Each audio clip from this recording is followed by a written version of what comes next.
So the topic that we're going to talk about today is the quad-tech equations. Obviously, it's a pun on quadratic equations because those are little complex equations to solve. And I'm basically going to talk about and take things much more bluntly, and I hope I'm permitted to do so. The reason essentially why quad is there and why we're talking about quad-tech equations is one country, China. And let me take a little background of China because I was involved in some of their technological pursuits from 2006 onwards. But in 2004, they had a small standard called WAPI, which was a wireless LAN standard, which competes with what we call as Wi-Fi nowadays, which is based on IEEE 802.11 standards. And WAPI was a standard that was homegrown in China, just like India had its own standards in various campuses. We created our own protocols, and China had one, but China went forward and said, well, anybody who's creating a device which supports Wi-Fi must also support WAPI. Based on that, there were almost 18 rounds of discussion between the vice premier of China, Madame Wu, with the vice president of US, which is Dick Cheney. And just to showcase how important this discussion was on this small standard, was that at the same time, our defense minister, Jaswant Singh, and Steve Talbot of the US government had 16 rounds of discussion on the nuclear deal. So you can see that WAPI was being dealt with more senior people in the government and had more number of discussions and than even the nuclear deal. So you can imagine how important WAPI was for the Chinese government. At the end, they relented because they did want to go get desperately into the WTO, the World Trade Organization, which is what really transformed China because they could freely now push their goods into the rest of the world. But they let go of WAPI and they realized that that's is a big issue where they let go of technology and therefore they face the brunt of it. They would manufacture, but the bulk of the revenues that was coming in would go to people who were holding the patents. And that was a key issue that China faced. And therefore, from then in the next 15 years, which is 2020, 2021, they ended up becoming a global tech innovation leader. And that is the problem that we are facing right now. They want to have the entire technology cake. They don't want to leave it for anybody. They don't want any other standard to come in. They are grabbing technology either covertly or overtly or through IPR violations or through hacking, through cyber violations. They're getting technology any which ways, and they have now become a leader in technology in many, many areas, which is what has woken up the Quad, besides the fact that there is a security issue. Technology has become a very key issue. So how is US responding? In the last years of the Trump administration, they went ahead and recasted the president's Council of Advisory of Science and Technology, Advice of Science and Technology, popularly called PCAST. And this has been a continuous factor. And even when the presidency changed, there's not a heartbeat that has got missed. The same policy has continued, which is to make sure that US gets its leadership in semiconductors, in technology, and that China is thwarted from stealing IPR from the rest of the world. And Quad has to be seen in that context. Now, if you look at US itself, from 1791 onwards, it has been relentlessly pursuing technology. There was a report by Alexander Hamilton in 1791 called the Report on Manufacture, which essentially said that, look, if you want to get out of your current economy, which is basically driven by slave labor and plantation, the next big thing, or the dot-com boom of those days, was manufacturing. That's the coolest thing to do. And if you don't get into manufacturing, if you don't have the technology, you will never become a prosperous country. And that was followed relentlessly by US century after century. From 1791 onwards, they wanted to be the leaders in telegraph. They wanted to be the leaders in railroad. They wanted to be the leaders in semiconductors. You name the technology, and the government put its might behind ensuring that the American industry become leaders in each of these technologies. And this is contrary to the popular view that US believes in laissez-faire, that anybody can do anything, government will not interfere. Government drove the economy relentlessly century after century, and which is why the US has become the powerhouse of wealth and of technology, and the two are connected to the extent that they have a legislation which is called the CFIUS legislation. Cutting the long story short, what it does is it ensures that foreign entities cannot come in and buy companies in US which hold key technologies. Now, why are we so focused on technology? Why is this pursuit of technology? Why did the US think that they must have a technological advancement? And so did Japan, so did China, so did Korea. Everybody else has gone down the same path. They learned from the Americans and they have relentlessly followed technology, because technology is about wealth. It's about, and wealth has, is in terms of either material wealth, which we all know, gold, jewelry, precious stones. But the key wealth is about technology. And that's in terms of what India used to produce, wood, steel. You cannot have a proper sword or a proper defense equipment in the 17th or 18th century without having the wood steel in it. High carbon steel, nobody else in the world could manufacture it.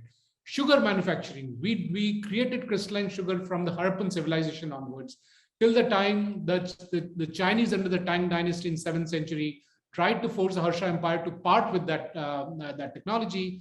When Harsha Empire for 20 years did not pay heed, the Tang dynasty got the Tibetans and the Nepalese to band together, send a troops across the Ganges plains, slaughtered 3,000 people, caught hold of those who were manufacturing sugar, took them back to China, to the extent that now we call sugar as Chini, which literally means Chinese, because they started exporting the sugar back to India.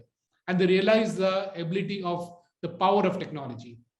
Zinc, shipbuilding, calculus, trigonometry, we can go on and on and on. And contrary to the view that we got rich by selling vegetables to America or to Europe in the 16th and 17th century, no, we were selling technology, be it textiles, be it steel, anything that we were selling out of this country, it was driven by technology. And what we lost out was technology. And if you look at even the India-Britain technology history, in 1813, UK actually passed a legislation banning ships coming built by India. And I'll not go through the details of the 350-ton ships and the larger ships and the routes that were being plied. Basically, the shipwrights in Britain went to the king and said, look, if you do not stop the Indian ships, we will die of starvation. And when the Royal Navy needs repair, you will not find us there because we would have vanished by then. We cannot compete against the Indian ships. They're bigger, better, stronger. Their life cycle cost is much lower. So please do something. And so they went ahead and they banned it. And this is all recorded in the British Parliament. There's nothing is being made up. There's not a jingoistic statement that I'm making. This is all recorded. And that was the first Atmanirbhar recorded step that the Britain took. That was their Atmanirbhar step. And that's the importance of technology. If you continue to build ships, you would have had the best shipbuilding industry in the world. But it was cut short because of the Atmanirbhar policies that the British put on top of us. So coming back, therefore, what is the issue that we are facing? What is the Quad-Tech challenge that we are facing? The Quad-Tech challenge is that now China has become a leader. So India stopped being a leader in the 18th and 19th century. US, Britain took over as a leader in technology. Then eventually it was US, and now it is China. And that's worrisome for everybody around. And that is where we need to have a mechanism to find out how we can thwart this challenge. Otherwise, every aspect of our life will be controlled by an entity which does not believe in the rule of law. And that's the biggest issue. And which we see happening, since the time there was a cyber bombing of the centrifuges in Tehran, which is pretty similar to the epoch-making event of the bombing of Hiroshima and Nagasaki in 1945. Same is the impact of the first cyber bombing that happened, which got the centrifuges, the nuclear centrifuges of the Natanz nuclear site of Iran to spin out of control and damage themselves physically. They completely broke themselves up because of the way the attack happened. And the worm that was used is called a Stuxnet worm. And the same worm has been now redeployed by China and multiple other places. And China, since this incident, has taken over multiple cybersecurity attacks. And cybersecurity is only one aspect, but I'll be taking up cybersecurity just to explain what are the dimensions of the cooperation that we need between the various Quad players, between the 4 Quad players. So if you look at the Dragon attacks, and I'm calling it the Dragon attacks because obviously they're coming from China. Last year, Mumbai had a massive power outage. The entire city came to a grinding halt. People could not move. Banks did not operate, ATMs did not operate. The same happened with US, where they accused China of having a global hacking spree. Entire IPR of Microsoft was taken out. Microsoft entire system was hacked, and everything was taken out of the Microsoft systems. Similarly, Chinese hackers suspected behind massive cyber attack in Australia. The attacks in Australia were far more severe than the attacks on Mumbai that happened. Same in Japan. Japan lashes out against alleged Chinese military cyber attacks. And this is not just a one-off thing. It's been happening again and again and again. And there's only one dimension of technology, which is cyber. And we see the brunt that's being faced by not just Quad, but the rest of the world. So you see that the dragon is encircling. And keep in mind that the key leaders in technology globally is actually Japan and US, and India was catching up, and Australia, and along with it was also Britain and France and Germany. But militarily, we have kind of banded together, or at least geopolitically, we've banded together as Australia, Japan, India, and US. And between these four, we have almost 1/4 of the world's population, 1/4 of the world's GDP, perhaps more. In fact, 30% of the world's GDP, and we see that we are being pushed out of many of the markets. 70% of the smartphone market in India is owned by Chinese smartphones. All detailed information, including chats and phone calls of most people in this country, can be accessed by the military of the nation that manufactures these phones. And why won't they? They would like to know what is the general of our country speaking, what is his daughters talking about, what is she purchasing, what is many of the functionaries of RAW are talking about, what is our business leaders talking about, what is Mukesh Ambani thinking about, and what is he talking. They would like to know that, and they are knowing that because we are using a technology which goes straight through their hands and through their servers. And so we have a massive economy which is significantly compromised. And it's not just India, it's the same case with Australia, same case with Japan, and same case with US. Also, at least Japan, Australia, and India has been facing severe bullying by China. And so let me not beat around the bush. The issue is about China. And therefore, when we talk about Quad Tech, it's in relation to China. So what did US do? US went ahead and banned Android for Huawei. Not that it'll stop Huawei, it'll only delay them. Same as what happened with the centrifuge of Tehran.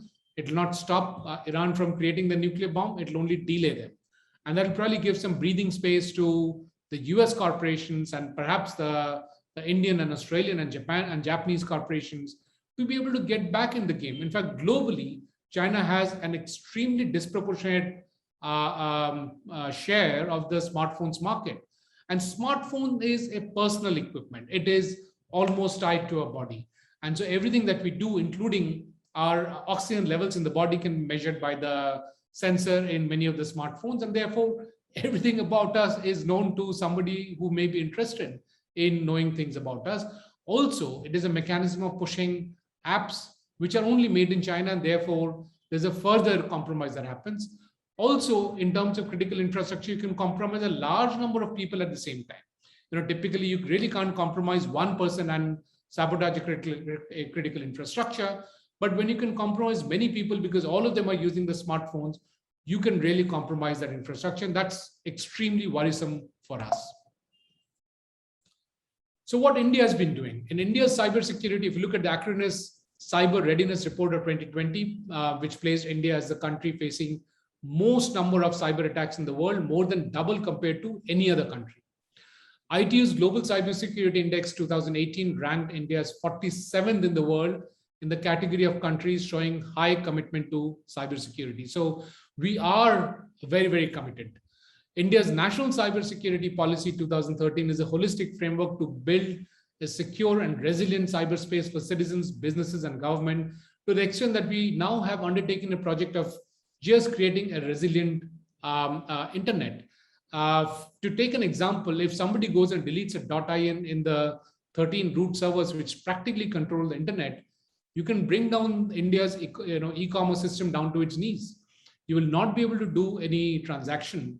And if you are in a strategic situation on your borders and your troops are trying to go and secure the border, in the back end, the economy starts collapsing, which means that trucks can't supply the fuel, They cannot supply the supplies, the food, everything else that is needed to protect our borders. And the economy collapses because somebody has just gone ahead and deleted the .in. Very similar to actually what we saw with Facebook, WhatsApp a couple of days back, which might have been a mistake that they themselves did. But the same thing can be done by a third party on just not companies, but entire countries. And that is where the government of India has now embarked on a project of resilient internet for India. And that's something that is of importance to Australia. That's something of importance to Japan. That is something of importance to the US also. India also has initiatives such as the Cyber Swasth Kendra, the Botnet Cleaning and Malware Analysis Center, which detects malicious programs and provides free tools to remove the same. I'll just take a pause here. Is this Kendra talking to the Australian CERT-in or CERT Australia? Is it talking to the US government? Is it talking to the Japanese? It's not. Is there any institutional mechanism through which we are all cooperating? Very, very limited institutional mechanism. And therefore, we are basically left to ourselves. Whatever we see is what we're trying to fix. If there's an attack on Australia, there's a cyber attack on Australia, they can fix it. But they will not tell us how that has been fixed. And when we face the same problem, we'll just face it without knowing how to fix it. We faced the Mumbai attack problem. Did we share our learnings with Australia, with Japan, with US? Most probably we did not, because there is no institutional mechanism to do so. And therefore, there's a need that we get together from a defensive perspective and start sharing some of these learnings that each one of our countries are having. India has a dedicated National Cybersecurity Coordinator at the National Security Council Secretariat, which coordinates cyber issues between different agencies within the country, not outside. And this includes the CERT-in, the National Critical Information Infrastructure Program, which ensures that key infrastructures such as power plants, telephony, mobile telephony, and so on are well protected, because if they go down, the economy goes down. The Indian Cybercrime Coordination Center, apart from the government, there's also a dynamic not-for-profit industry body, the DSCI, which ensures that the industry and the government operate in tandem on security issues. India already has a cyber diplomacy division in addition to a new and emerging strategic technologies division in its Ministry of External Affairs. Now, the reason I'm going in details with what India is having is just to show what Australia is also having, and just to demonstrate the similarity of what India and Australia is doing. And trust me, the same is what is being done in Japan, the same is what is being done in US, and yet we don't have the larger coordination that is expected when we already have a platform called Quad. Why are we not moving towards a larger technology Quad relationship? So if I read out what Australia is doing, in terms of ITU's Global Cybersecurity Index 2018, it ranks Australia as the 10th in the world and places it in the category of countries showing high commitment to cybersecurity. India is 42nd in that. The Acronis Cyber Readiness Report 2020 pointed out Australia is facing a general lack of IT support, even though it did not receive more than average instances of cyber attacks compared to the world. That was 2020. In 2021, they started facing huge amount of attacks from China. Now look at the term that the Acronis Cyber Readiness Report is saying, that they have a general lack of IT support. Now tell me, from which country can they get IT support? It's only natural that India can provide this support to all other countries. We can provide this cyber security support to US, to Japan, to all other countries. And that is also good business for everybody.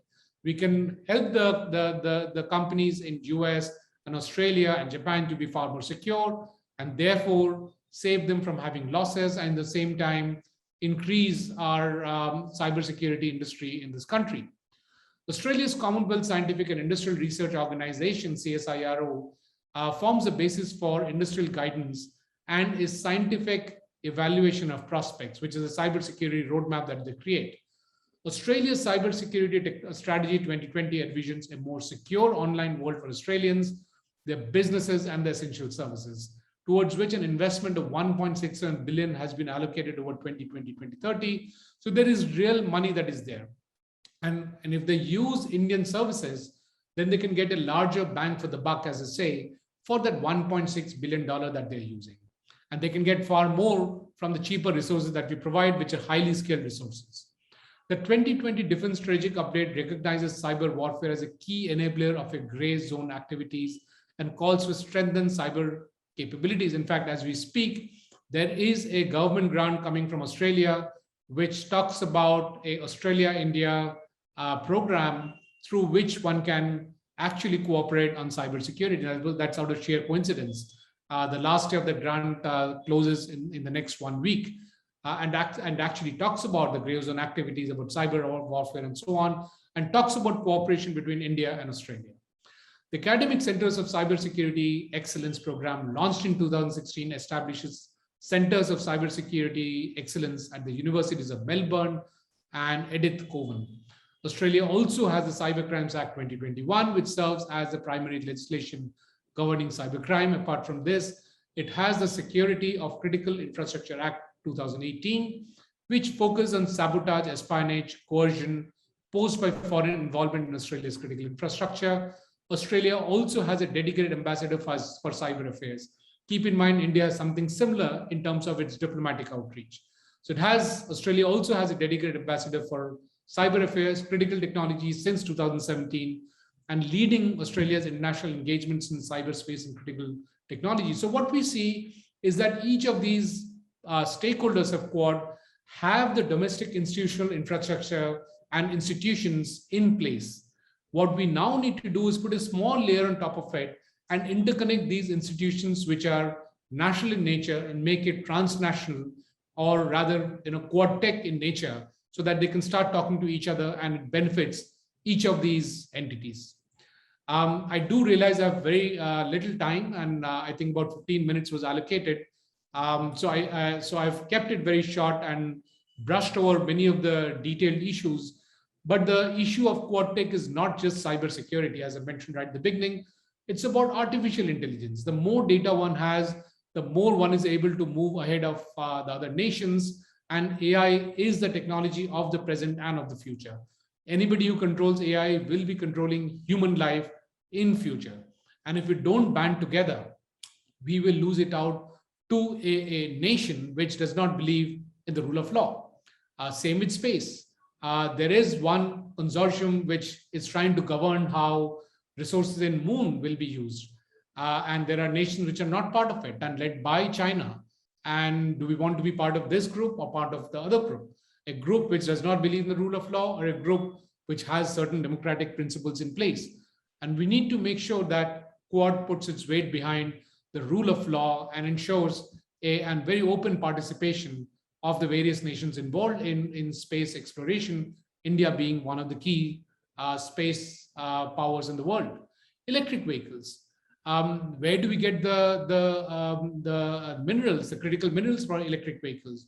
The cobalt, the rare earth metals. In fact, Australia, as we speak, is selling mines on cobalt and many of the critical minerals. Perhaps Indian business should go ahead and pick it up. Perhaps American business should go and pick it up. And therefore, the correlation and the coordination between the technology, the raw materials, the resources, the capabilities, the capital, all of that, if we can band together as four nations, as a Quad, we will be able to actually regain the freedom of accessing technology. And therefore, even issues like artificial meat, lab-based agriculture, which basically takes a cell of a meat or cell of a plant and can go ahead and create an entire brinjal in the lab. Why is that important? Because these technologies take 1/100th of the resources taken by regular poultry or regular meat creation industries or regular agriculture, especially with climate change coming in. We don't know whether we'll have a good crop next year or not. The Harappan civilization vanished over hundreds of years because slowly there was climate change that happened. Their agriculture failed. So slowly it moved away from their traditional places. How do we know that's not going to happen next year or next to next year? Can we have these technologies in place so that we can have food security and we can quickly ramp up and create food in the factories? Critical minerals already talked about. 5G, all of you are aware of the criticality of 5G and therefore 6G and telecom, the entire telecom infrastructure and much, much more. Supersonic planes, they will disrupt the existing mechanism by which we fly. We won't be flying in this so slow planes because nobody has the time to waste in slow planes.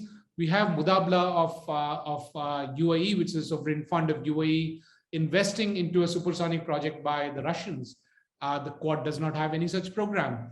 US has got 4 programs of large supersonic planes being created, which do not have the same problems that Concorde has. The rest of the Quad nations are not part of it. So if we can get together, we get a much larger market. We get much larger ability to invest risk capital and therefore create the next generation of technologies and be dominant on it, rather than letting the narration being taken away by an entity which does not believe in the rule of law.